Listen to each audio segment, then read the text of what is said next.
I was thinking about, our conversation tonight with two amazing experts in long-term care, palliative care in long-term care settings. And I was thinking about when I was first kind of learning the ropes as a palliative care nurse consultant. I remember the thing that I found the most valuable was going to the bedside with an expert. And while we can't have everybody hang out with Rebecca and Ben, although they're really nice people and they'd probably love to have you with them, I think this is a close second for how we can hear how Rebecca and Ben would address the concerns that family members raise in the context of providing palliative care in long-term care settings. So without further ado, I'll turn things over to Rebecca McEwen, who's a nurse practitioner working in long-term care in Kingston, and Ben Robert, a physician who works here in Ottawa. Thanks, guys.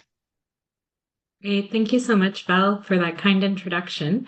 So, as all of you know, you're here for how to approach some of the top questions that the families are asking us in long-term care. So before we get started, there are some resources that I'm hoping just to offer you. This is the Serious Illness Conversation Guide, and prior to hopping into the questions, I think it's helpful to be aware that there are structured frameworks designed to help us clinicians in any setting in order to support conversations regarding values and wishes that our residents with life-limiting illnesses have. So, what this guide does is it helps us facilitate conversations with our residents about their goals and their values. So how to set up this conversation, because sometimes that's a barrier in itself. Like, how do I bring this forward? And then assessing the resident or the substitute decision maker's illness understanding and information preferences, sharing prognosis, and utilizing words such as wish, worry, wonder through that framework in order to help support these folks, and exploring key concepts as well as how to close one of these conversations.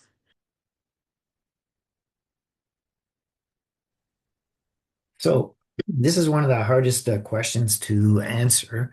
How long do people have to live?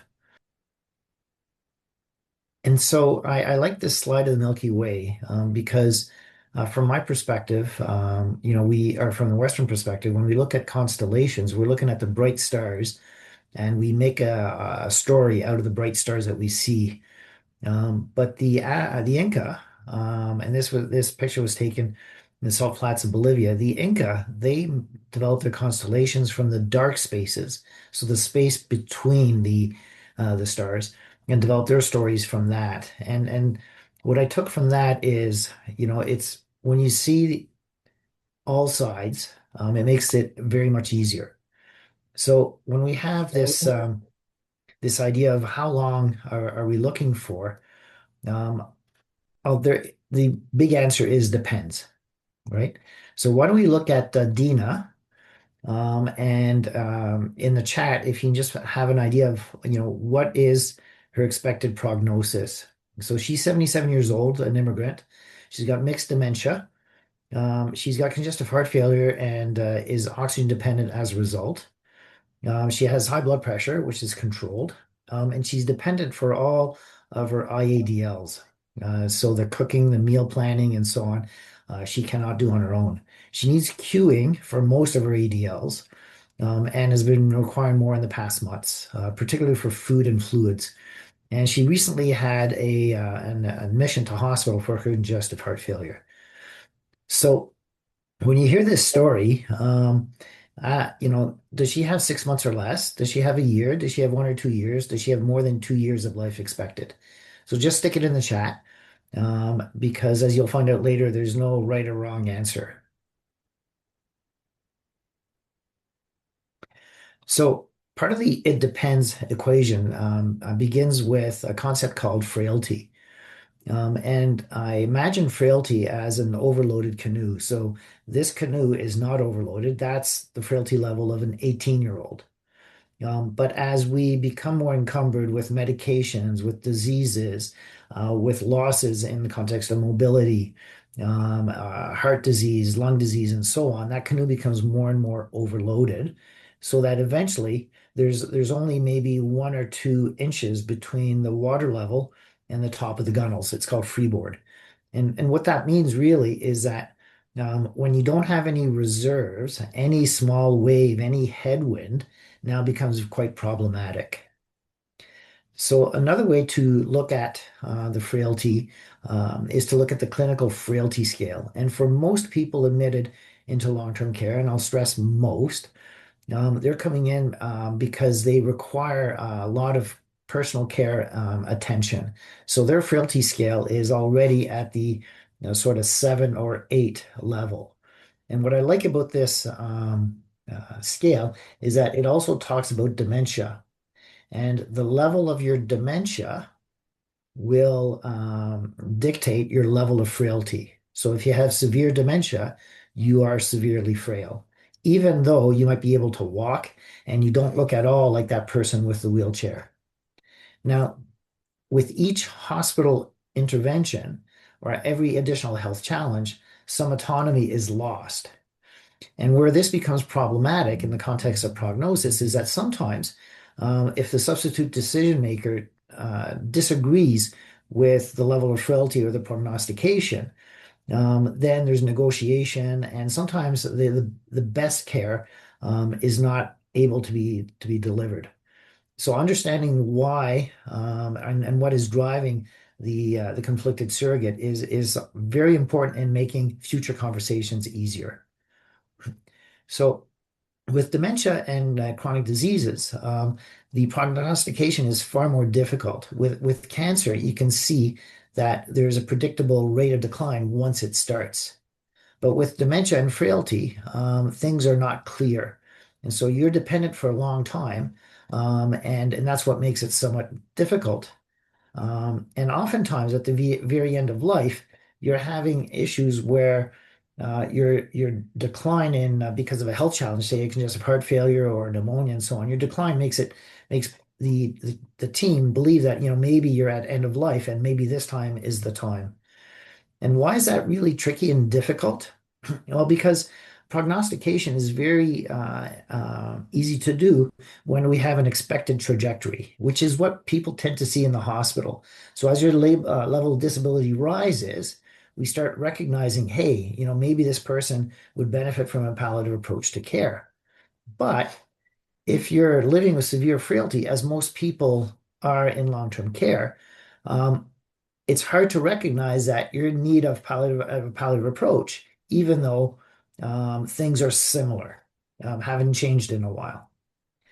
Now, the other thing to keep in mind is that with prognostication, while it's possible that people have dementia alone, they also have other diseases. So I'd like to have people sort of look up at what's called the gold standard framework.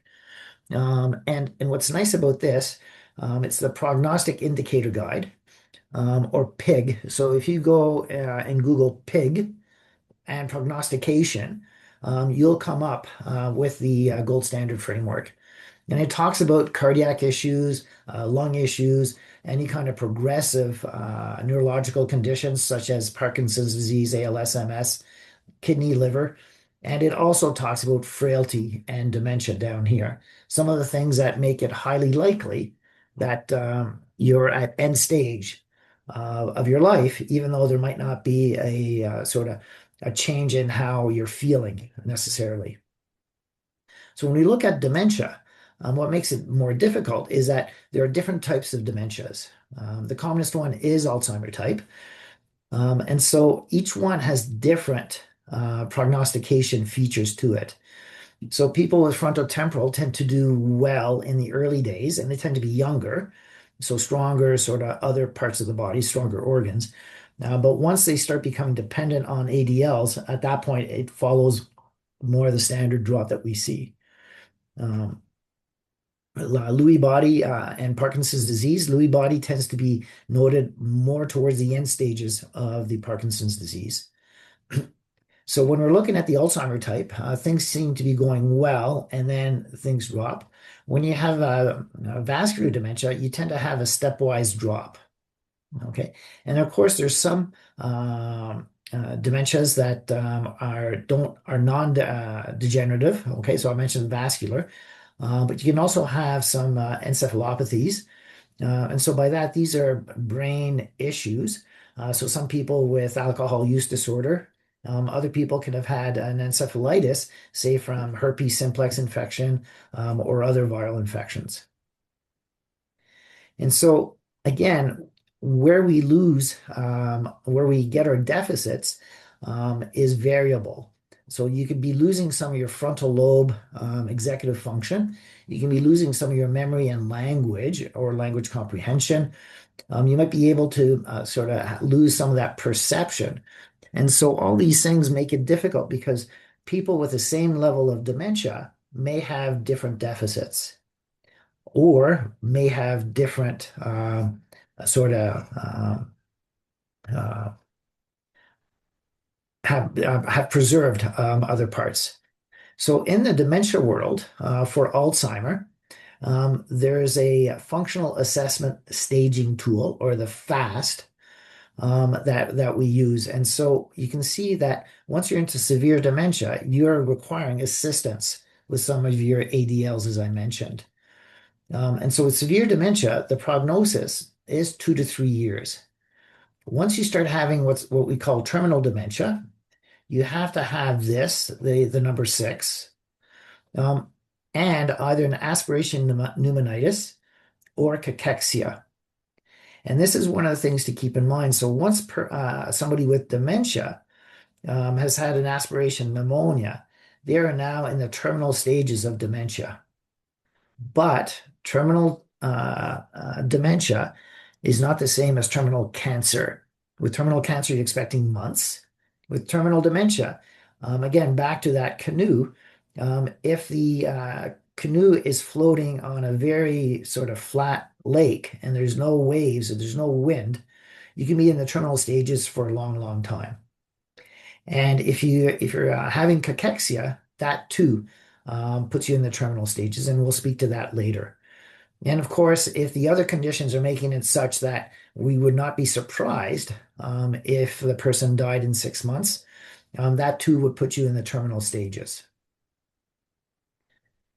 If there's any questions about that, please put them in the chat, and people will interrupt me. So all that to say is how long? I don't know. But for Dina, if we use the RESPECT tool, which stands for the Risk Evaluation for Support, Predictions for Elder Life in the Community tool, it's been a validated tool in the long-term care world, as well as into the home care world. So not only long-term care. And basically, it uses function, and based on your functions, you're able to sort of give a sense. So for Dina, 25% of people with her story are going to die within 8 months. Okay. 50% are going to die before 2 years, and 25% are going to live past 4 years. So now you understand why I said it depends and why it's so hard. But something to keep in mind is that if Dina were just 5 years older, she now has a 25% chance of dying within 4 months. Okay, so from 77 to 82, right? That five extra years changes her 4 month prognosis, changes her 8 month prognosis to 4 months. And also, instead of 50% dying at 2 years, 50% are dead after a year and a bit. So age is an important prognosticator as well. Ben, certainly in the chat, it was a wide range, anywhere from less than a year to 7 years. So, And everybody was right. Okay. Now, one of the things to look at is to use a rule of thumb, which is very helpful for families. And basically, if I start seeing changes, or the family starts seeing changes from 1 month to the next, and the changes continue, typically the dying process has begun, and it tends to be quite sort of predictive at that point. So if there are changes from month to month, expect months to many months of life left. Okay, many months could be 6 to 9 months roughly. If there are changes from week to week, expect weeks to many weeks of life left. Okay, and again, so 6 to 9 weeks. If there are changes from day to day and they continue, expect days to many days. And that's where it's difficult because if somebody with very severe dementia has a pneumonia, not an aspiration pneumonia, just a pneumonia or influenza, they could be changing from day to day. And it's very good practice to put in place some end of life orders because we don't know if those changes will continue or not. And if the person recovers, then we get rid of the end of life orders. And we go back to that if there's changes from 1 month to the next.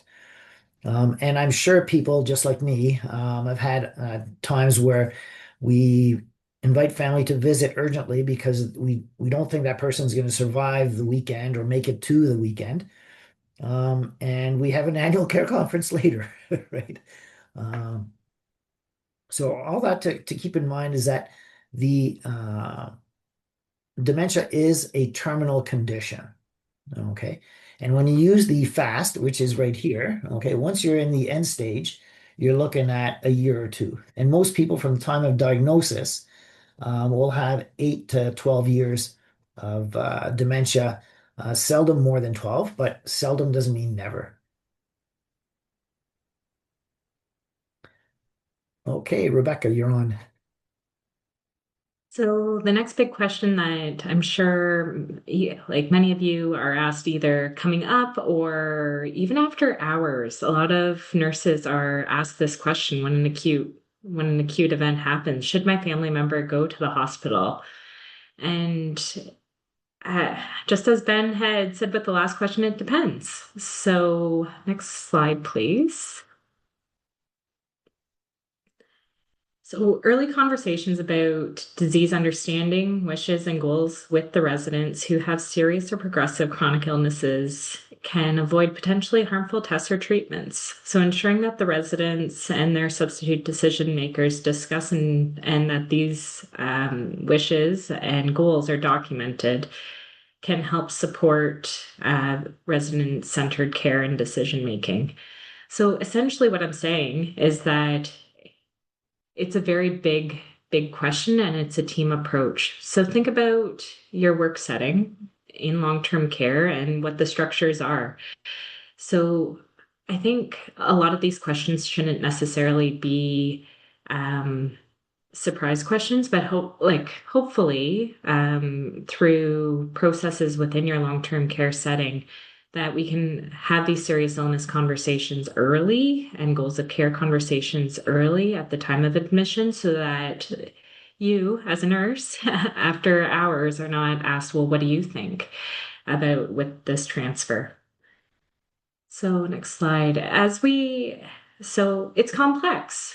What needs to be taken into consideration? There are many models, but this one by Dr. Latimer takes into all the considerations that need to be considered when making a decision from a palliative approach and approaching end of life. So considering the resident's experience of the illness. How have their symptoms been managed? What is their level of suffering? And is it acceptable to them? Consider the illness itself. Ben highlighted the trajectories of disease. Where are they on that illness trajectory? And what's likely to come forward as the illness progresses? Consider the patient or the resident as a person. So this links in that serious illness conversations guide as well as advanced care planning. What are their wishes? What are their goals, plans, and hopes? And sometimes asking that to the substitute decision maker, asking them if there had been previous conversations can really help steer a conversation at a time when there is stress and where they need to make a decision about whether or not to have them supported within the long-term care setting or have a transfer to acute care. In making the goal of cares, you really do need to consider the healthcare team. Every long-term care is unique. It includes a variety of allied health professionals with different competencies and level of experience, as well as your actual resources within your long-term care facility. So, for example, the long-term care facility that Ben supports is different than the one that I support, and what access we have to diagnostics or in order to do certain management is going to look different just based on individual long-term care homes. The resident and their family. So they have lived experience and they also bring in their own ideas and their own views as to what the current situation is, and also what is their understanding of where the illness is and what the prognosis is, and how much is that resident willing to go through. As with as with all decisions, we need to discuss the possible burdens and benefits. So, for example, a resident, their goal may be to try and maintain their level of function for as long as they possibly can. And so, if they present, for example, with a TIA, then they may opt to go and have a CT completed because they feel that in order to prevent a major stroke would align with their goal of trying to maintain their function for as long as they can.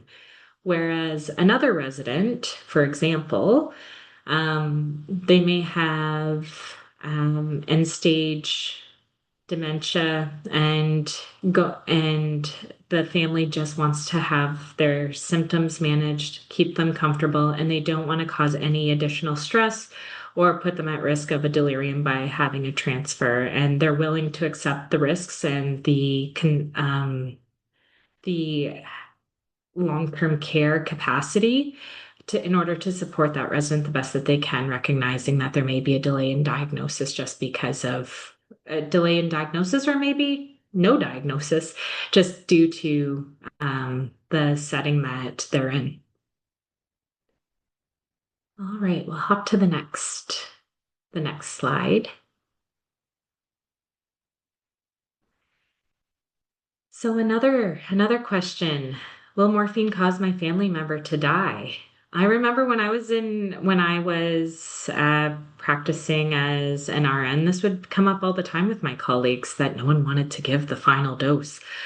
And next slide. I think that there are many pieces that there are a few stepwise approaches that can help in order to debunk some of these myths. So, addressing the misconceptions. So, there's something called the bystander effect, and what this is the myth that morphine causes death because the patient dies shortly after receiving it.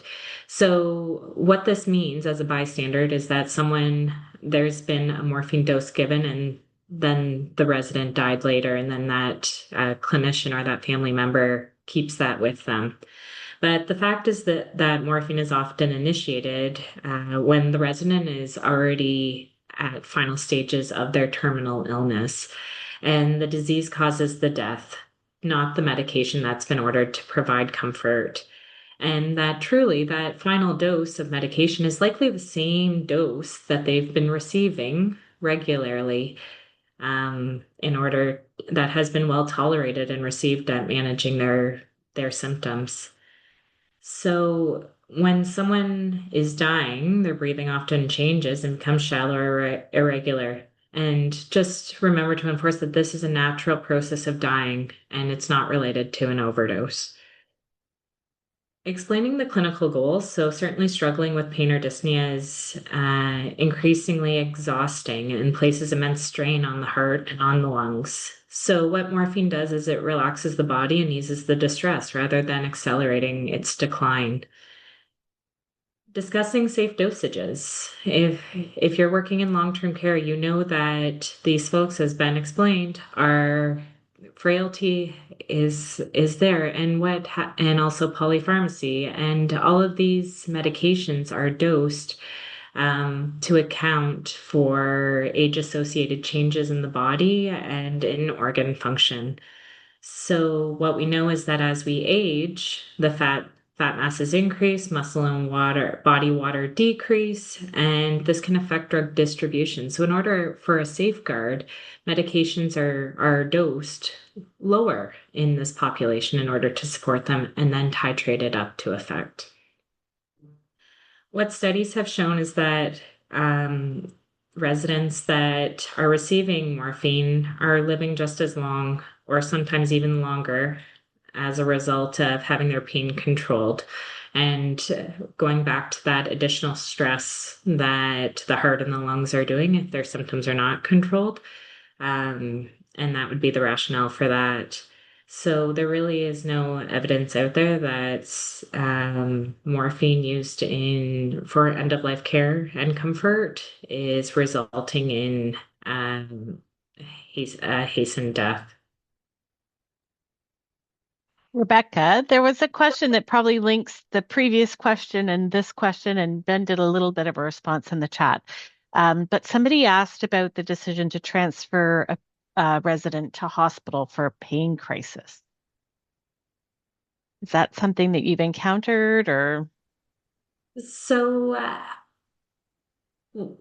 so for a pain crisis, again it would go back to looking at what is there a diagnosis already known that is causing the pain crisis?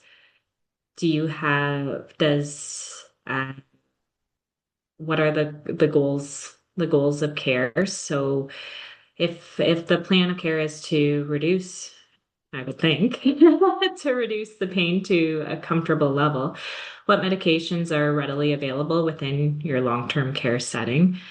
And um, and I guess looking at the capacity, it would also be based on I would answer that question in consultation with the clinician that's on call to review their medical diagnosis, the trajectory, and what medications are readily available in order to support them in that pain crisis. I know I have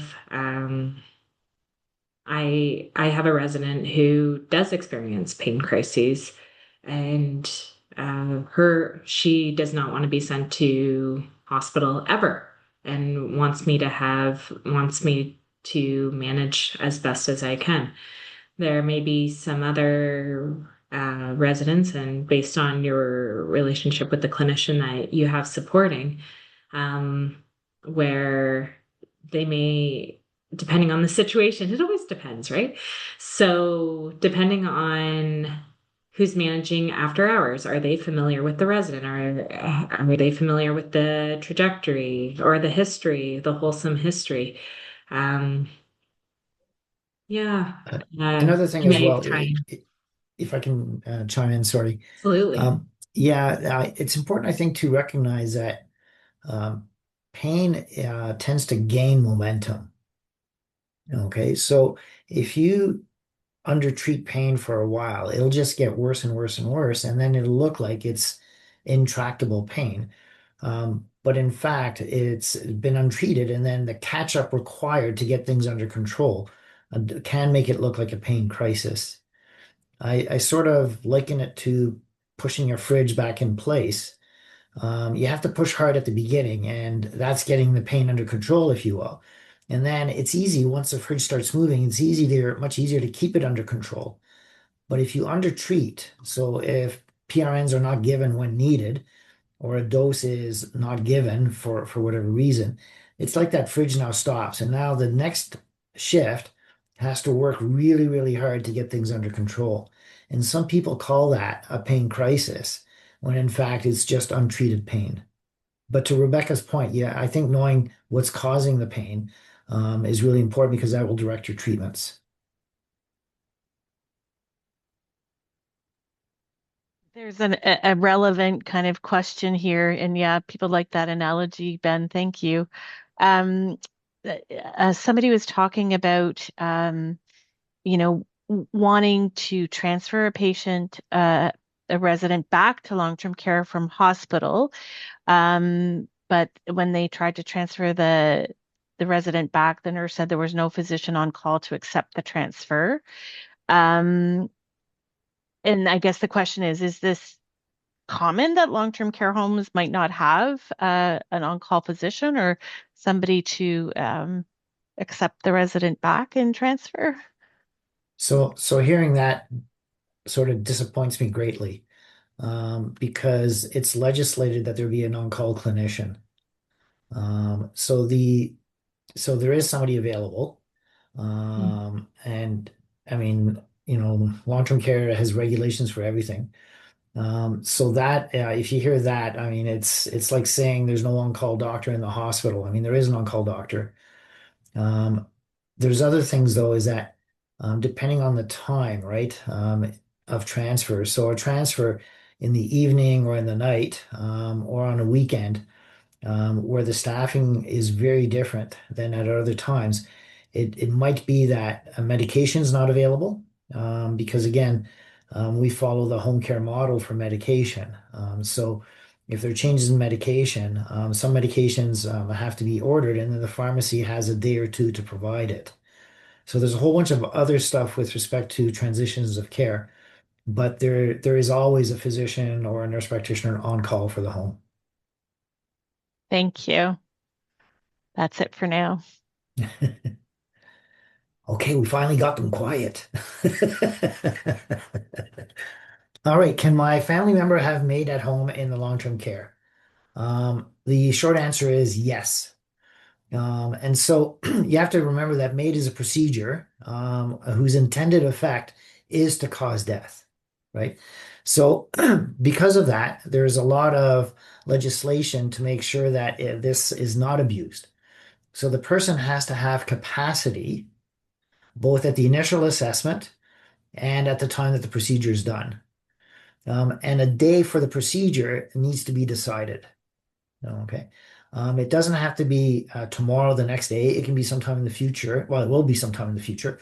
What a lot of people don't recognize is that when you're asking for maid, you're picking a day to die. So what are the prerequisites? Well, first of all, you have to be in long-term care. So you have to be over 18, and you have to be covered by OHIP, right? If we're talking about maid in long-term care, you have to be in long-term care. It has to be voluntary, and the medical condition must be causing you grievous and irremediable suffering. And you have to have a reasonable foreseeability of dying. So in other words, we can sort of say, yeah, we expect that you're going to die. And so that's the way it was a while ago. But now there's changes so that you don't need to be reasonably, foreseeably dying because your prognosis could be lengthened. You still require two assessments for capacity. There are some safeguards. Audrey's amendment, for example, if you have a condition that is known to be accelerated, and you want to be, and you picked a day, but you become incapable for that day, with Audrey's amendment, you will still get the procedure. It's available to everybody, and you can dial in the 1-866 number, and somebody will refer you to the team that provides the service in your area. The other thing that's important is the cause of death. So the cause of death will be the disease that was causing the symptoms. Okay. And the coroner's office tracks this data. So it's not the Ministry of Health, not the Ministry of Long-Term Care, it's the coroner's office. Okay. So my family member is not eating. Should we look at a feeding tube? Next slide. So when your residents are having a decline in appetite or decline in oral intake, there's definitely some considerations to look at prior to answering yes or no to that question. So looking at symptoms that can be managed that may ultimately be leading them not to eat. So are they having uncontrolled pain? Is constipation an issue? Is there anxiety and under control as well as depression? These there may be one of these issues or there may be multiples, but certainly all of them have an interplay on someone's ability or want or drive to eat. However, and going into the anorexia cachexia syndrome, what the next slide, please.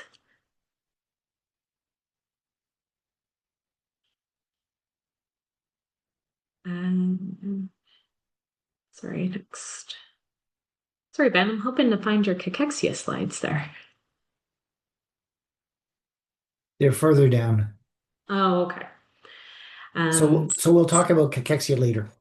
Yes, perfect. And then other considerations include medications. So there are certain medications that have an indication that they may assist in increasing appetite, but depending on which medication, they are typically ordered temporarily and may only increase, for example, body mass as opposed to actually causing individuals to want to eat. The other piece is medical treatments, and what this includes is the feeding tube insertion. When looking at whether or not to have an intervention, certainly set an intervention, either medication or a medical treatment, we need to go back and assess what the hopes are for this, what truly is the underlying reason for this question, and whether or not these hopes are achievable. And that may be as a result of education that needs to be provided in order to support these folks. And also looking at the risks. So artificial nutrition, there is a time and a place for it, but if it's a temporary problem and that can be fixed or is expected to resolve. So, for example, you might not be able to eat for a while after your resident has radiation to a tumor in their mouth or esophagus. Again, this is temporary and may be changed. But certainly, what we know is that we're not recommending feeding tubes in patients with advanced dementia instead of offering the oral feeding. And what we know is that careful hand feeding with residents with severe dementia is at least as good as tube feeding for the outcomes of death, aspiration pneumonia, functional status, and resident comfort. And certainly food is the preferred nutrient. What folks may not know is that tube feeding is associated with increased agitation, increased use of chemical or physical restraints, and worsening pressure ulcers to these residents. What I do say to family members is, for example, you can use that worry, wish, wonder framework in order to support them. So I worry that your loved one not eating is due to the progression of whatever their disease is, or if it's associated to a symptom. And that I hope to support your loved one's goals of care in comfort because you've had the conversation and you know that they want to have them comfortable. They're just worried that they're starving. And but based on the harms that I've overviewed with the feeding tube, I wonder if supporting them with options, like providing them food that or smaller portions that is still appetizing to them may be in better alignment with those goals. When we're looking at cachexia, essentially us as we like to look at a full meal. And what cachexia is a natural change in the body that speeds up the metabolism in the context of advanced disease, such as in cancer, but also chronic conditions as well. I know that in the next couple of slides, we'll go over that up to 30% of folks have it. But in this event, essentially, when we go to a banquet we get full after eating a large amount. But in cachexia, there's an alteration in both the amount that the body is able to tolerate without experiencing discomfort, as well as the different textures. So over on the right, and this is what we see in long-term care are these alterations in diet as the body's able to tolerate. So what we know is that family members are concerned that they're going to starve to death. And I've heard it in care conferences, and I'm sure many of you have heard it as well. But ultimately, with that starvation, the people are suffering because they are not eating. Their metabolism actually slows down. However, with cachexia, they're suffering because they're eating too much that the body cannot metabolize, and it's causing that discomfort.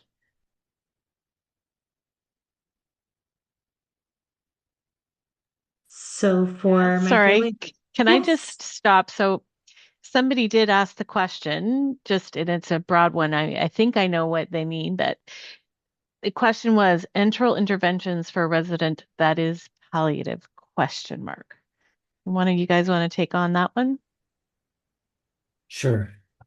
First of all, the definition of palliative, the I would sort of say if the person is actively dying, right, whenever you're giving anything parenterally, either IV fluids or food, the body is dying, right? So, and it's particularly important in the context of dementia because people forget that when the body's dying, the kidney's not functioning well. The liver's not functioning well, so things are not being excreted as they should. So toxins build up, you feel unwell. The liver's not doing what it should do. Toxins build up, you feel unwell.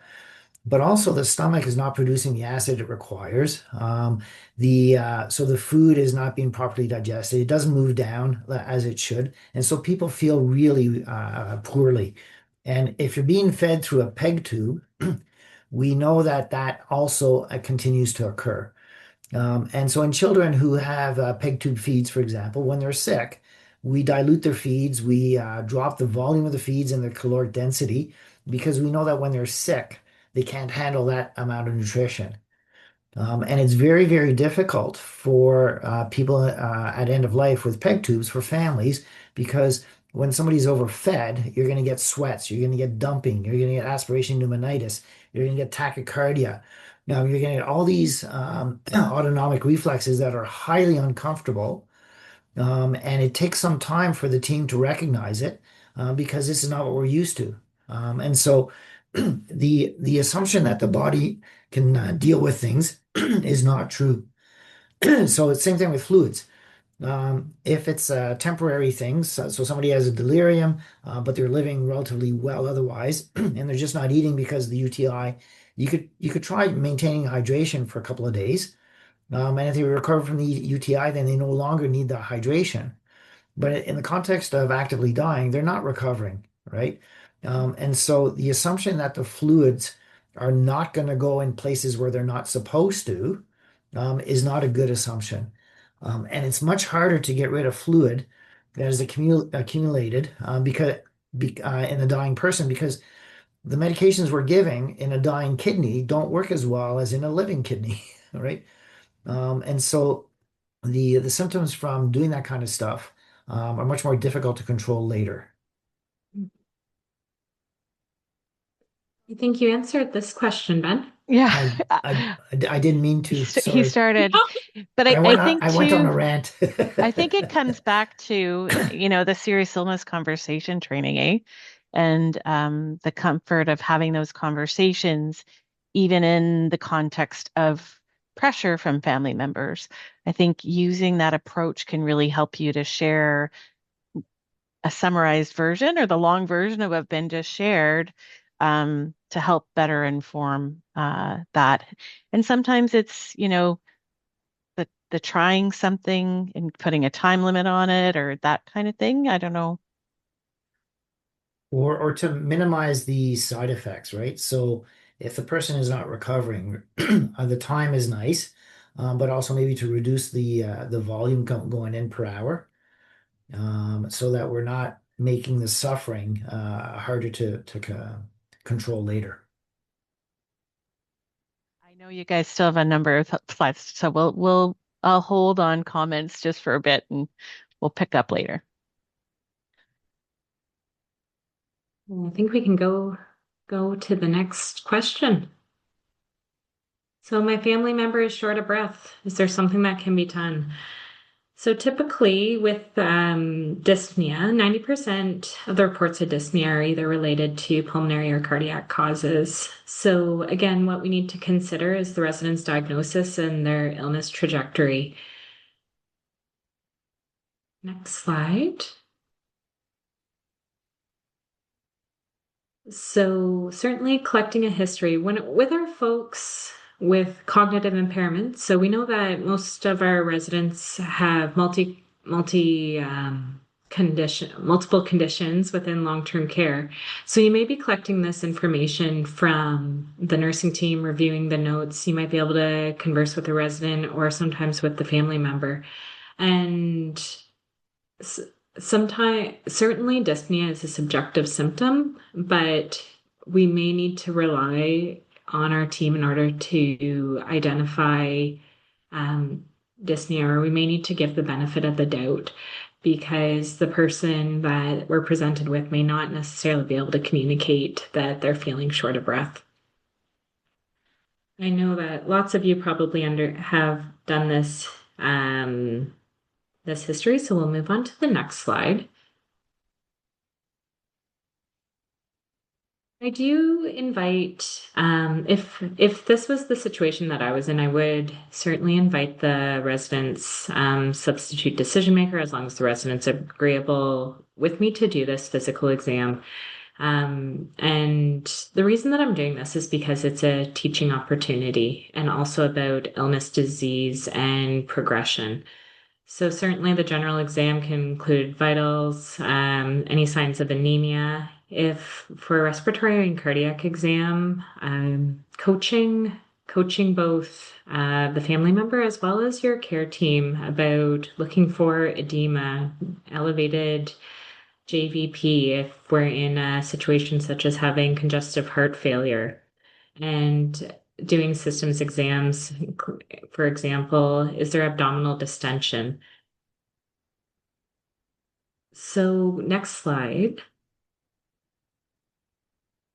Again, going back to that choosing wisely statement, we're not offering tests or treatments. This slide comes up a few times without having that discussion about prognosis, preferences, and goals of care. And why it's important is because the investigations are going to depend on this and whether or not you pursue any investigations at all or how you manage this resident. So it depends on the circumstance of their illness trajectory, what their wishes, the availability of intervention. For example, ascites management. I may not be able to, in my long-term care facility, I can't have a drain completed really without doing a transfer of care. Whereas in other homes, it may be an option. And then consider the investigations and when they are intending to treat. There may be a discussion about therapeutic trials. For example, chest x-rays. I cannot get a chest x-ray for weeks. So I may go ahead and treat based on clinical physical exam just due to delay in diagnostics. But that conversation needs to occur with the substitute decision maker. So it really, again, depends on your location, what can be supported within the long-term care facility that you're at, and having those open conversations. Next slide, please. Again, choosing wisely. Don't use oxygen therapy to treat non-hypoxic dyspnea. What we know is that oxygen is frequently used to relieve shortness of breath in residents with advanced illness. However, supplemental oxygen does not benefit the resident who is breathless but not hypoxic. So supplemental flow, when I'm taught, or even having a fan, just the feeling of that flow can help ease dyspnea. At the end of life, we expect the body as it's shutting down to be hypoxic. So certainly having preparing our families who are going to be sitting vigil that monitoring oxygen saturation is going to do nothing except for cause an additional stress, and that oxygen is um, not required, but you can certainly use fans to help support as well as other pharmacological and non-pharmacological measures. All right, next slide. Okay. So all I hear about in long-term care is staffing shortages. Will my family member get the care they need? The short answer is they'll get the care they need. Um, Now, the thing to keep in mind with long-term care staffing is that it's meant for people who are relatively stable. And so the staffing patterns will match that. The care in long-term care is relational in nature. So we develop relationships with the residents, with the families. It's not transactional as we see in the hospital sector or classically in the emergency room, where you go in, you get something done, and then you're there. Most of the staff and clinicians need to be comfortable with ambiguity. As Rebecca was saying, we need to be clinicians, not people who order tests to sort of see what's going on. So we have to sort of go back to the way medicine was practiced, where we ask questions, we do exams, and we sort of figure out what's going on because if the diagnostics might not be there to confirm in a timely fashion. Um, the other thing as well is that because we're relational in nature and because we're dealing with severe frailty, if I move a little load in my canoe that's quite overloaded, it's going to shift everything, right? And so I have to start thinking about systems, right? And so we see that in a whole bunch of places where we move people so that they don't develop bed sores. And then we find out that, hey, some fluid tends to sort of accumulate more of this when they're in this position. And these are all systems types of things. And so the what happens is that because the families are not aware of all this. So the in Ontario, the bottom line is whatever you can get with home care, you'll get in long-term care. And the care minimums are 4 hours of care, but it's not 4 hours of direct nursing care. It's 4 hours of social care, dietary care, all these kinds of things where people are being monitored, queued, and all that kind of stuff. Now, it does include medical and exercise. And different from other places is that there's a residence bill of rights. In other words, now we can't do to people what they don't want done, right? And that makes it sometimes difficult when family members are not following the wishes of the residents. At the same time, we're not a hospital. So we focus more on care than on cure. And that transition from hospital to long-term care is difficult for many families to understand. And the staffing patterns focus on the care. They don't focus on the curing of things. We're also very heavily regulated. And so what does that mean? It means that some things we just cannot do because the regulations prohibit it. It's against the law. And many families don't recognize that you can pay for stuff. You can pay for extra because what we're sort of the staffing patterns match what we're paid. And so the only way to get more than what we're paid is to go into deficit, which is not allowed. Now, there is health standards, long-term care services, where the standards were talked about. This came out of COVID, when the population at large just understood all of a sudden, although it's been going on for decades, just how efficiently staffed long-term care is.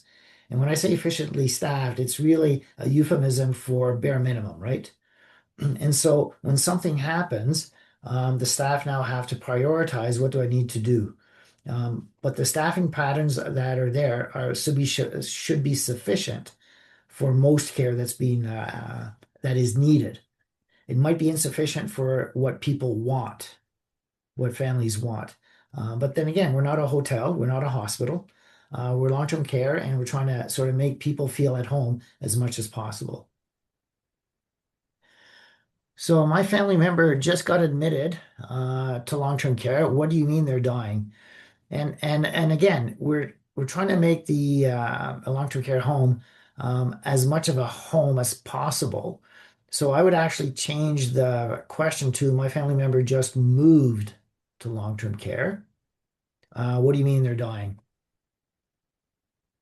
And so the issue here is, once you're admitted, does that mean now you're going to die? Well, sort of. I'm going back to that frailty model.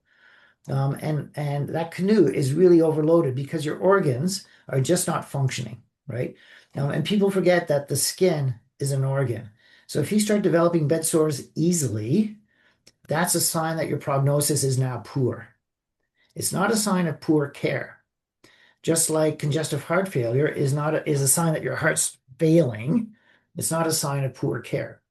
The other thing as well is sarcopenia. So sarcopenia is your muscles get weaker very quickly. So even though you might have the same size thigh, your muscle is very small. And we see that when people struggle getting up from a chair, even just sort of sitting up in bed, where they need something to grab onto. So these signs of frailty means that you're back to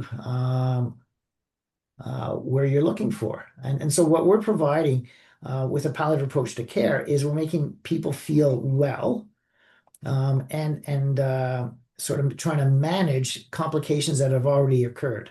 And again, back to understanding the why. Because oftentimes when people start coming into long-term care, they've been surviving hospital admissions, and then they can't get discharged home because they're not well enough for home. And so then they wait, and then they get another exacerbation of something. And so by the time they come into long-term care, we're seeing them where every exacerbation really severely weakens the people. And that's what makes them sort of so frail. And what we know is that what clinicians know and what families know don't match. The dark line is what the clinician understands the prognosis of the person. And the gray line is what the family or the person believes that they're at. So part of the problem and part of the journey that occurs is that families don't notice that decline. And so it's a story without a beginning. No one's ever sort of said, oh, you have dementia, expect to die from it, right? When people say you have a diagnosis of cancer, the implication of dying is immediate. And so people tend to overestimate what they can do, and as a result, overestimate their chances of survival. And the sad part is they might pick interventions as a result of this overassumption. And it's a systems issue. If clinicians in other sectors were able to give prognostication guides so that people were not surprised about this, because when people are notified, look, this is you're that frail. Oftentimes I get, well, why now? And it's not why now. It's been going on. You just happen to be here where someone is, finally given you a sense of, what to expect. And again, for most people, we're talking about all this, and I am assuming that we're all just looking at all the combination of diseases that can sort of speed things up.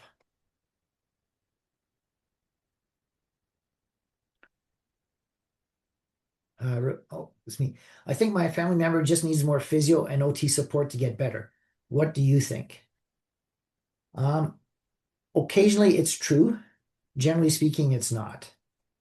And why is that? We know, and this is a very recent study, it's a year old. We know that acute muscle loss occurs in the elderly, and all it takes is 1 week in bed, and you lose 10% of your muscle thickness. 10%.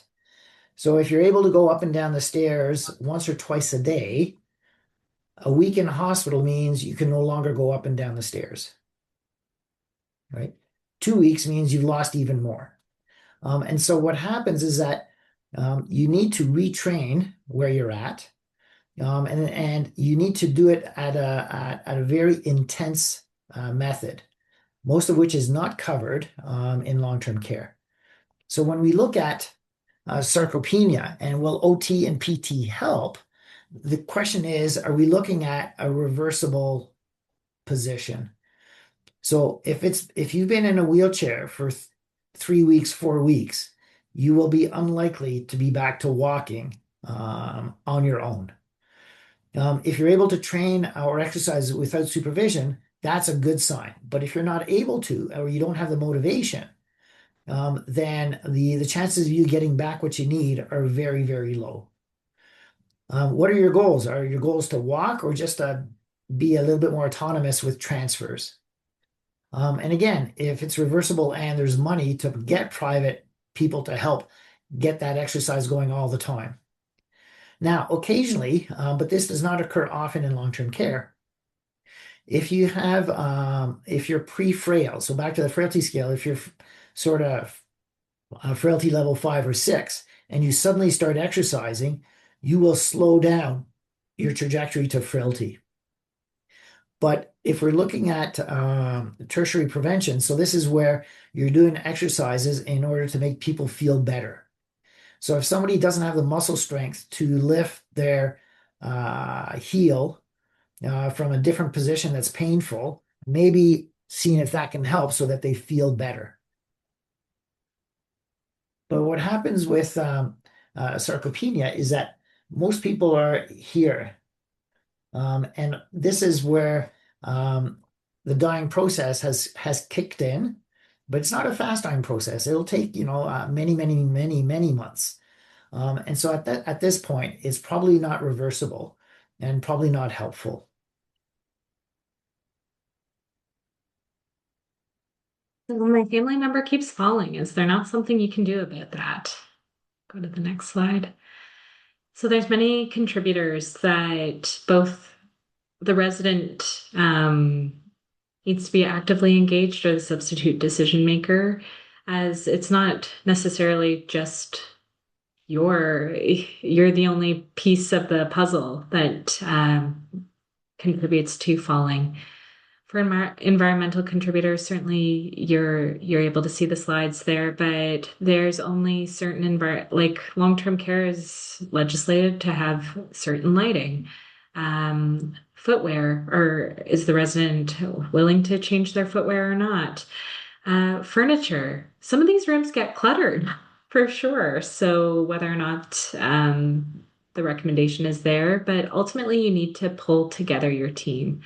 And certainly engaging with personal support workers is incredibly valuable, as they can certainly provide information related to post-fall huddles, what happened.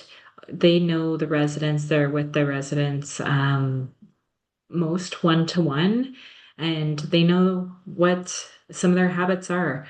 They can also be engaged in purposeful rounding to try and mitigate future falls while looking at pain, positioning, toileting. I know I'm missing another one, but certainly there's multiple factors that they can help with. There are some other age-related factors that we may not be able to necessarily mitigate.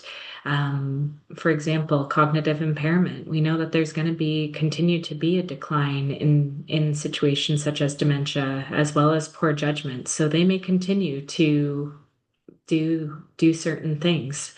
So if there are regular touch points, hopefully we can try and mitigate where we can. Certainly medication contributors, they're listed on the slide, and that involves a conversation. Sure, we can point blame on the diuretics, but if they're in place to help with either ascites management, or if they're in place for end stage CHF, benefits versus risks need to be discussed at that time. And then, as you can see, there are medical contributors. There are certain health events and illnesses that result in increased risk for fall.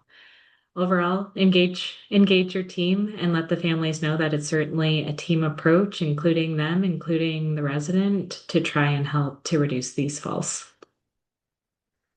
Go to the next slide. Maybe quick, Rebecca, there was just a question about falls prevention, hydration, question mark. Sure, like if they are if one of the pieces is that it's been found that they're dehydrated and they're hypotensive, it could be a piece, but again, we need to look at the illness trajectory and whether or not it's expected. So, for Yeah, example, like, sorry, go ahead, Ben. yeah. I mean, the thing to keep in mind as well with hydration is that our thirst mechanism starts to dull by age 50, right? So if you're 65 and you're drinking when you're thirsty, you're mildly dehydrated. If you're 75 and you're drinking when you're thirsty, you're probably going to be moderately dehydrated. And so dehydration is part of the frailty sort of picture. It's part of the dying picture. But you have to have it impacts your balance primarily if you're hypotensive. So it's more of a blood pressure issue. And oftentimes blood pressure issues are because the heart is no longer strong enough to generate the blood pressure. Or in the context of dementia, the autonomic reflexes are also being sort of progressively sort of damaged through the dementia process. Does that help? Thank you. So, what this question is getting at is underline, bold, the suddenly piece. So, we're talking about delirium. And on the next slide, this is for reference. I'm not going to read it line by line, but we have the DSM-5 criteria for diagnosis of delirium. You go next slide there, Ben. Awesome. And what we know is that delirium in long-term care studies are seeing that 27 to 47% of the residents are going to experience a delirium. And on this slide here, we're looking at the different causes of delirium. So there's certain risk factors. If you look on the left, that's probably a large bulk of the residents that you care for within long-term care have these risk factors. But then there's certain events known as the precipitants that can be what broke the camel's back and resulted in the delirium. So was there a medication change, a change in environment? So this can come into the education piece about a deciding factor about whether or not to send to acute care, because just having that transfer can have our residents be put into a delirium. Looking at infection, has there been a recent surgery, electrolyte imbalances, and sorry for the typo, stroke or just sleep deprivation. If something is awry and they're not sleeping well, certainly that can result in a delirium. The piece, though, going on to the next slide, is what you need to coach and provide education on. So certainly we can talk about the risk factors. We can talk about the precipitants as to what ultimately led to the delirium so that discussion can occur. But we also need to talk about illness trajectory. And why that's important is because whether or not the delirium is reversible and the likelihood of whether or not a delirium is reversible is linked to the underlying disease progress. So, for example, someone who's dying from cirrhosis and is having hepatic encephalopathy is less likely to have their delirium ultimately reversed compared to someone who has, let's say, a UTI or a bladder infection. You give them antibiotics and then they seem to come around. But the other piece that ties in is that it's more difficult to reverse closer to death. Delirium, the closer they are to death, the less likely. And that ties into that needs to be considered as to what we do for investigations, if any, what their goals of care are. For example, I've had residents and family members who choose not to have any workup completed in due to delirium because as they reflect on what's important to that resident, the substitute decision maker is reflecting and has decided that this is not how their loved one would have wanted to continue living and that this level is not acceptable to them and that they at this time would not want to find out what is causing the delirium and would not want it treated and ultimately recognizing that this is going to lead to their death. So they have the option to investigate or not investigate. So then we look at management availability. So discussing what both farm and non-farm interventions are available in order to support these folks. The next slide is certainly that classic slide again. And also, yeah, so we can move on to the next slide. You need to discuss those goals of care. So, can my family member die at long-term care home or should they go to hospice? And one of the things I question is why should, right? And so again, we're going back to the frailty and the staffing patterns and the fact that we're offering relational care. Okay. And so I'm reminded of an older physician at the turn of the century who mentioned that the good physician treats the disease, the great physician treats the person who has the disease. And so in long-term care, we journey with the families of the residents. And there's a social aspect to long-term care that's not recognized and is difficult to replicate in the hospice sector. And going back to the decline pattern, right? Again, if there are changes from month to month, expect months to many months. And so when we go to where does the hospice fit in? Um, most hospices have to have a prognosis of less than 30 days. And so that's basically we're looking at when there are changes from one day to the next and they continue, right? Because if you transfer to hospice and these changes do not continue, you have been discharged from long-term care in Ontario, right? So now you have to go through the application process. And so two things happen when you're in that situation. One is the person now is no longer getting the care they need. They're not getting the socializing. They're not getting people that know them. You don't have that home-like atmosphere, and there's different visiting hours. And somebody who does need end-of-life care out in the community no longer has access to it. And so again, when we're looking at sort of where to offer end-of-life care, this is where people living in long-term care are, right? The blue circle or greenish blue, is where the prognosis is far more predictable. And so it's a whole different population. So we're not talking about similar populations as we would say in the hospital sector or somebody dying from cancer.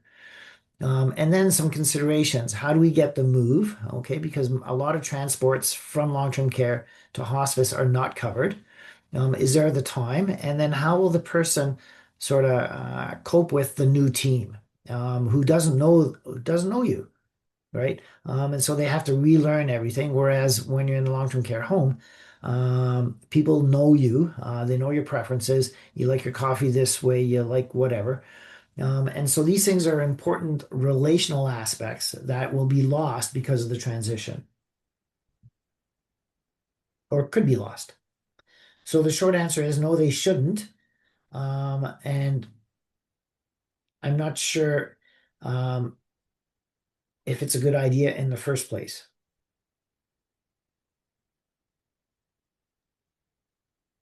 Now we're open for questions. Yeah, so I think one of the themes I've picked up in the chat is around family members' unrealistic expectations, or a couple of folks I think mentioned denial and not accepting the fact that their family member, the resident, is dying. Um, so yeah, I wonder if you'd had some comments around kind of those direct conversations with family members about prognosis and that kind of thing. I I think it's important to be humble about things, right? And I offer the best I can based on my experience, based on the literature. But it's not like a manufacturing sort of factory where every widget is exactly the same, right? People come in with different experiences. They come in with different conditions, and because of that, there's tons of variability. And it goes back again, with that for Dina Mensah, right?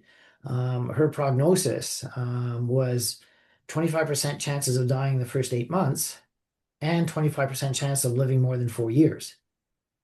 The issue for families is I do think that they should be aware that this 8 months is a real possibility, right? If I had a very important family picnic with the extended family coming on a Saturday to celebrate great grandma's 97th birthday, and I knew that there was a 25% chance of a big rainstorm at 1 o'clock, I would probably plan the activities for that picnic differently. And if I didn't know and the rainstorm occurred, right, I've been robbed of time. And so that's where allowing people to know where they're at, it gives them that time to do what matters most, to do what's important for the person. And all I can say is the sad part is they're hearing that message from us for the first time, right? So we're the new guys on the block. We're still struggling with the COVID reputation. And all of a sudden we're offering this, what could be perceived as a doom and gloom, but it's not doom and gloom. It is what it is.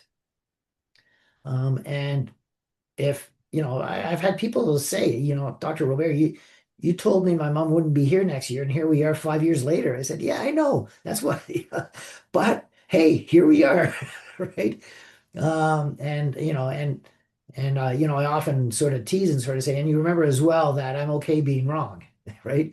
Which is fine, which is fine. Mhm. I also you need to ask permission for these Yeah. conversations for that, like the substitute decision maker needs to be ready, or the resident themselves prior to engaging them.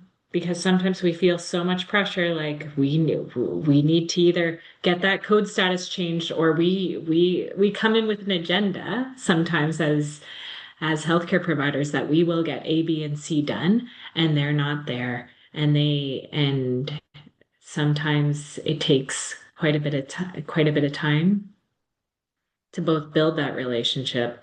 And if things are changing quickly, if they're changing every month, if they're changing every week, then using that wish, worry, wonder framework, like even just saying, I'm worried about your mom.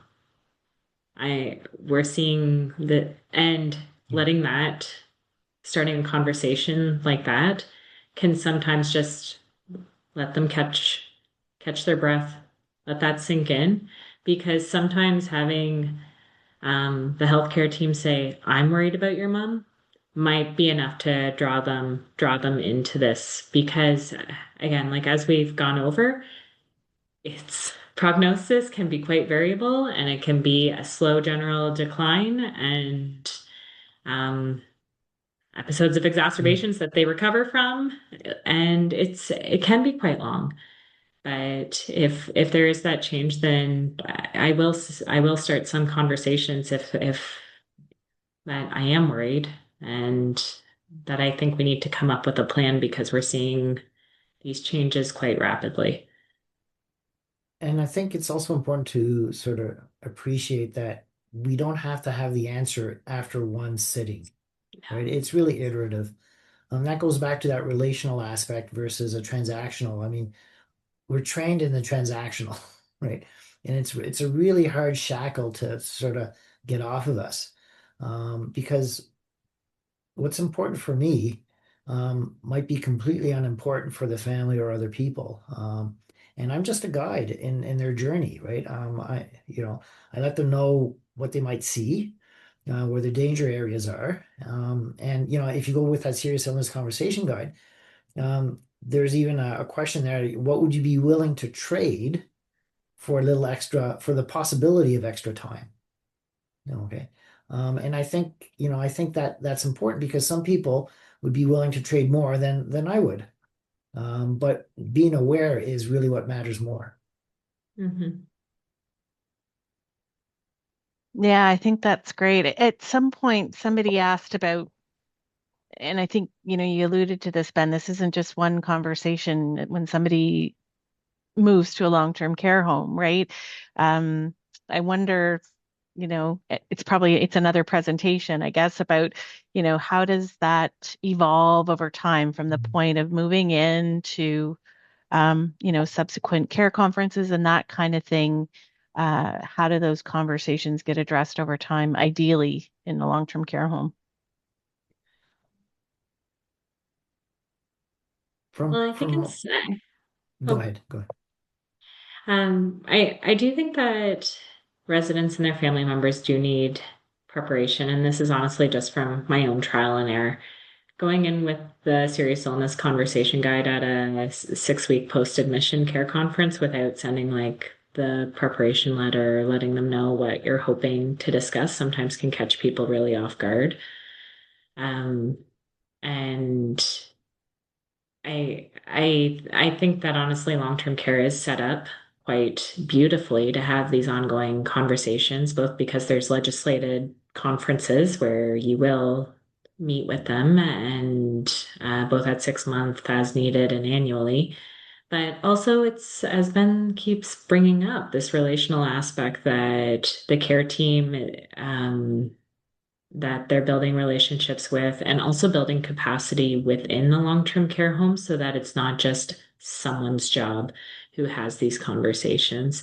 I s- Sometimes the resident may open the door to it, or the family member may ask a care staff that they trust and respect their point of view. So I think that there's options to build in that. I also think that there's opportunities with documentation systems, making sure that there's consistent documentation in one spot so that no matter who's on the care team can reference previous goals of care conversations. So, for example, if you're that nurse and they're asking you, do we like this is happening, should they be sent or not, then you can have an opportunity maybe to be able to see what the last couple of conversations have been like so that when they're talking with the substitute decision maker, if the resident's not capable, um, it's at least in one centralized searchable spot so that it's not, so at least everyone's um, able to get up to date as to what is going on.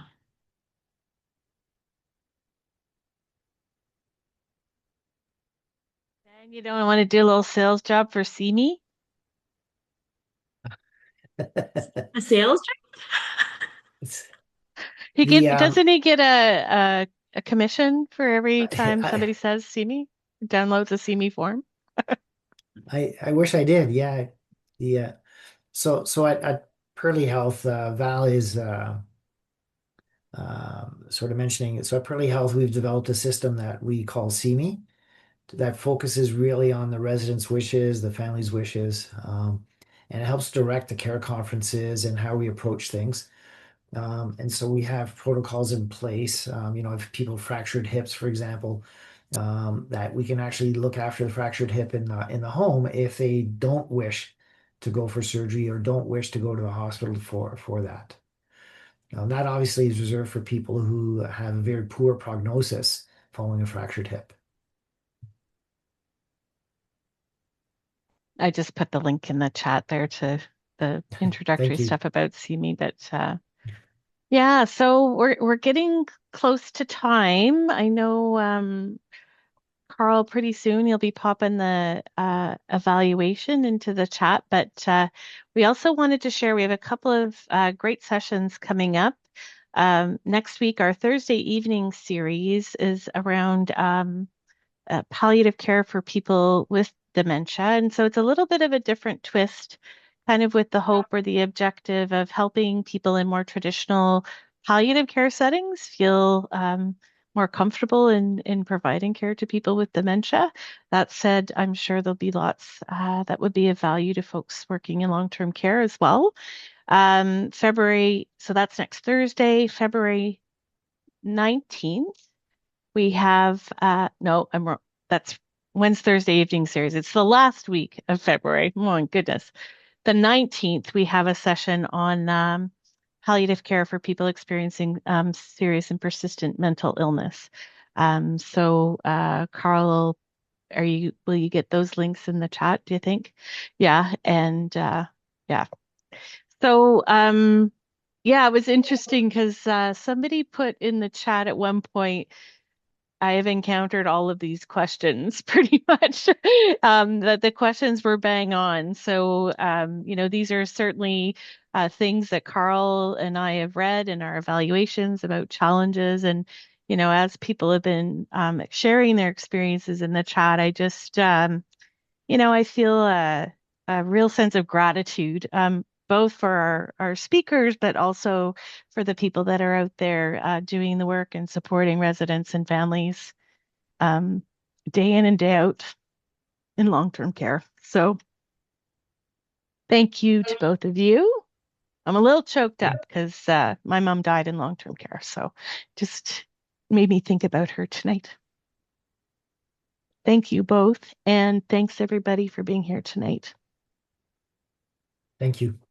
Thank you.